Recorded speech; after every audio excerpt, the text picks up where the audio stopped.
ಬೆಳಗಾವಿ ಅಧಿವೇಶನ ಆರಂಭ ಆದ ಹೊತ್ತಲ್ಲೇ ಸರ್ಕಾರದ ವಿರುದ್ಧ ಪ್ರತಿಭಟನೆಗಳು ಕೂಡ ಶುರುವಾಗ್ತಾ ಇವೆ.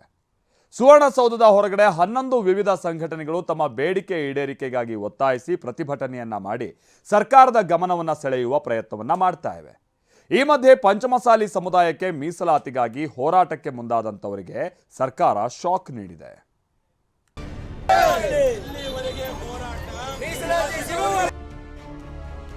ಸದನದ ಒಳಗೆ ವಿಪಕ್ಷಗಳ ಸಮರ, ಹೊರಗೆ ಸಂಘಟನೆಗಳ ಪ್ರತಿಭಟನೆ.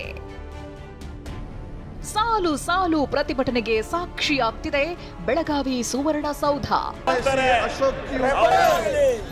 ಇಂದಿನಿಂದ ಬೆಳಗಾವಿಯಲ್ಲಿ ಚಳಿಗಾಲದ ಅಧಿವೇಶನ ಆರಂಭವಾಗಿದ್ದು, ಅಧಿವೇಶನದ ಮೊದಲ ದಿನವೇ ಸುವರ್ಣಸೌಧ ಸಾಲು ಸಾಲು ಪ್ರತಿಭಟನೆಗೆ ಸಾಕ್ಷಿಯಾಗ್ತಿದೆ. 11 ವಿವಿಧ ಸಂಘಟನೆಗಳು ತಮ್ಮ ಬೇಡಿಕೆಗೆ ಒತ್ತಾಯಿಸಿ ಪ್ರತಿಭಟನೆ ನಡೆಸುತ್ತಿವೆ. ಪಂಚಮಸಾಲಿ ಮೀಸಲಾತಿ ಹೋರಾಟಕ್ಕೆ ಶಾಕ್ ಕೊಟ್ಟ ಸರ್ಕಾರ. ಬೆಳಗಾವಿಯಲ್ಲಿ ಅಧಿವೇಶನದ ಹೊತ್ತಲ್ಲೇ ಮತ್ತೆ ಪಂಚಮಸಾಲಿ ಸಮುದಾಯಕ್ಕೆ 2A ಮೀಸಲಾತಿಗಾಗಿ ರಣಕಹಳೆ ಮೊಳಗಿಸಲಾಗಿದೆ. ಕೂಡಲ ಸಂಗಮ ಪೀಠದ ಬಸವಜಯ ಮೃತ್ಯುಂಜಯ ಶ್ರೀಗಳ ನೇತೃತ್ವದಲ್ಲಿ ಸುವರ್ಣಸೌಧಕ್ಕೆ ಮುತ್ತಿಗೆ ಹಾಕಲು ನಿರ್ಧರಿಸಲಾಗಿತ್ತು. ಅಷ್ಟೇ ಅಲ್ಲ, ಟ್ರಾಕ್ಟರ್ ಚಲೋಗೆ ಕರೆ ನೀಡಲಾಗಿತ್ತು. ಆದರೆ ಸರ್ಕಾರ ಪಂಚಮಸಾಲಿ ಮೀಸಲಾತಿ ಹೋರಾಟಗಾರರಿಗೆ ಶಾಕ್ ಕೊಟ್ಟಿದೆ.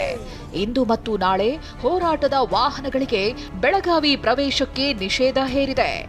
ನಿಷೇಧಾಜ್ಞೆ ಜಾರಿಗೊಳಿಸಿ ಡಿಸಿ ಮೊಹಮ್ಮದ್ ರೋಷನ್ ಆದೇಶ ಮಾಡಿದ್ದಾರೆ. ಹೀಗಾಗಿ ಸರ್ಕಾರದ ವಿರುದ್ಧ ಬಿಜೆಪಿ ನಾಯಕರು ವಾಗ್ದಾಳಿ ನಡೆಸಿದ್ದಾರೆ. ಅದರಲ್ಲೂ ಬಸನಗೌಡ ಪಾಟೀಲ್ ಯತ್ನಾಳ್, ಸಿದ್ದರಾಮಯ್ಯ ಸರ್ಕಾರ ನಮ್ಮ ಪಂಚಮಸಾಲಿ ಸಮುದಾಯವನ್ನ ಗುರಿಯಾಗಿ ಹೋರಾಟಕ್ಕೆ ತಡೆಯೊಡ್ಡುವ ಆದೇಶ ಮಾಡಿಸಿದ್ದಾರೆ ಎಂದಿದ್ದಾರೆ. ಸಿದ್ದರಾಮಯ್ಯನವರು ಕರ್ನಾಟಕದಲ್ಲಿ ಒಂದು ತುರ್ತು ಪರಿಸ್ಥಿತಿ ಘೋಷಣೆ ಮಾಡಿದ್ದಾರೆ. ಅವರು ಹೇಳ್ತಾರೆ, ಅವರು ಜಿಲ್ಲಾಧಿಕಾರಿಗಳ ಆದೇಶ ಮಾಡ್ತಾರೆ, ಪಂಚಮಸಾಲಿ ವಾಹನಗಳನ್ನು, ಪಂಚಮಸಾಲಿ ಟ್ರ್ಯಾಕ್ಟರ್ಗಳನ್ನು, ಪಂಚಮಸಾಲಿ ಹೋರಾಟಗಾರರನ್ನು ತಡೆಯುವುದು. ನೀವು ಹೋರಾಟ ತಡೆದಿದ್ರೆ ಎಲ್ಲನೂ ತಡಿಬೇಕಾಗಿತ್ತು.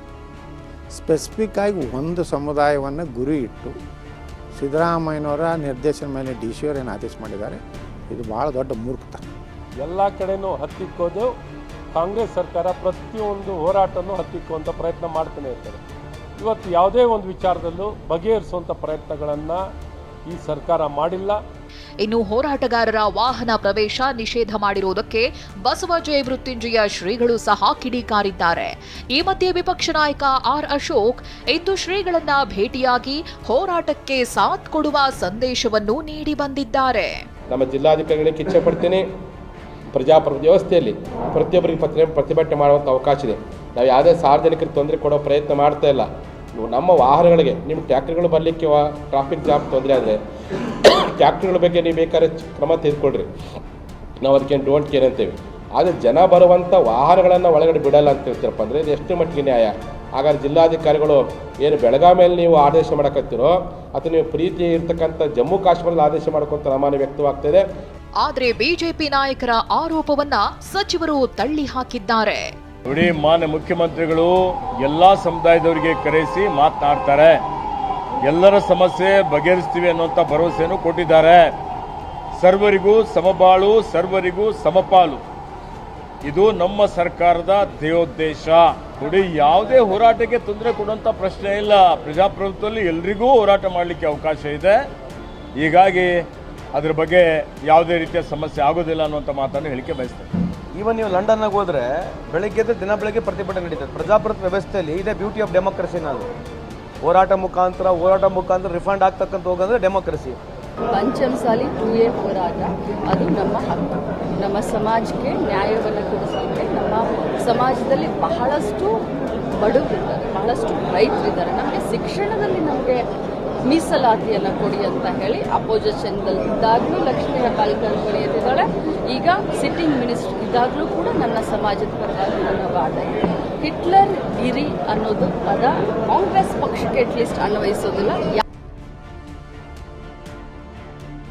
ಪಂಚಮಸಾಲಿ ಮೀಸಲಾತಿ 100ಕ್ಕೆ 100 ಸಿಗ್ತದೆ. TV9 ಎಕ್ಸ್ಕ್ಲೂಸಿವ್ ಸಂದರ್ಶನದಲ್ಲಿ ಯತ್ನಾಳ್ ಹೇಳಿಕೆ. ಈ ಮಧ್ಯೆ ಟಿವಿ9 ಎಕ್ಸ್ಕ್ಲೂಸಿವ್ ಸಂದರ್ಶನದಲ್ಲಿ ಮಾತನಾಡಿದ ಯತ್ನಾಳ್, ಪಂಚಮಸಾಲಿ ಸಮುದಾಯಕ್ಕೆ 100ಕ್ಕೆ 100ರಷ್ಟು ಮೀಸಲಾತಿ ಸಿಗುತ್ತೆ ಎಂದಿದ್ದಾರೆ. ನಮ್ಮ ಸಮುದಾಯದ ಮೇಲೆ ಗುಂಡು ಹಾಕೋ ತಾಕತ್ತು ಈ ಸರ್ಕಾರಕ್ಕೆ ಇದೆಯಾ ಅಂತ ಯತ್ನಾಳ್ ಗುಡುಗಿದ್ದಾರೆ. ಕಾನೂನಾತ್ಮಕವಾಗಿ ಕಾನೂನಿನ ಚೌಕಟ್ಟಿನೊಳಗೆ, ಸಂವಿಧಾನದ ಚೌಕಟ್ಟಿನೊಳಗೆ ನಿಮಗೆ ಸಿಗತ್ತೆ ಅಂತ ಅನ್ಸತ್ತಾ? ದೂರಕ್ಕೆ ರೂಢಿಸಿಗ್ತದೆ. ನಮ್ಮ ಹೋರಾಟ ಸಂವಿಧಾನಾತ್ಮಕವಾದಂಥ ಕಾನೂನು ಚೌಕಟ್ಟಿನಲ್ಲೇ ನಾವು ಕೇಳ್ತಾ ಇದ್ದೀವಿ. ಈಗಾಗಲೇ ಒಳ ಮೀಸಲಾತಿ ಘೋಷಣೆ ಮಾಡಿದ್ರು. ಸುಪ್ರೀಂ ಕೋರ್ಟ್ ಏನು ಹೇಳಿದೆ, ಆಯಾ ರಾಜ್ಯಗಳಿಗೆ ಯಾವ ಸಮುದಾಯಗಳನ್ನು ಇನ್ಕ್ಲೂಡ್ ಮಾಡಬೇಕು ಮತ್ತು ಎಕ್ಸ್ಕ್ಲೂಡ್ ಮಾಡಬೇಕು ಅನ್ನೋಂಥ ಅಧಿಕಾರ ಆ ರಾಜ್ಯ ಸರ್ಕಾರಗಳಿಗೆ ಇದೆ ಅಂತೇಳಿ ಸುಪ್ರೀಂ ಕೋರ್ಟ್ ತೀರ್ಪು ಕೊಟ್ಟಿದೆ. ಬಂದೂಕು ಇಟ್ಕೊಂಡು ಧರಣಿ ಮಾಡೋದಕ್ಕೆ ಅವಕಾಶ ಕೊಡಲ್ಲ ಅಂತ ಹೇಳ್ತಾರೆ. ತಾವೇನು ಮಾಡ್ತೀರಿ? ಗುಂಡು ಹಾಕ್ತಾರೆ, ರೈತರ ಮ್ಯಾಗೆ ಜನರ ಮ್ಯಾಗೆ ಗುಂಡು ಹಾಕುತ್ತಾರೆ. ತಾಕತ್ತಿದೆಯಾ ಸಿದ್ದರಾಮಯ್ಯ ಅವ್ರಿಗೆ? ಈ DC ಅವ್ರ ಕರ್ಫ್ಯೂ ಲಾಗು ಮಾಡೋಕ್ಕೆ DC ತಾಕತ್ತಿದೆಯಾ ನಮ್ಮ ಸಮುದಾಯದ ಮೇಲೆ ಗುಂಡು ಹಾಕೋದು? ನೋಡೋಣ ಹೆಂಗೆ ಹಾಕ್ತಾನೆ, ನೋಡೋಣ DC.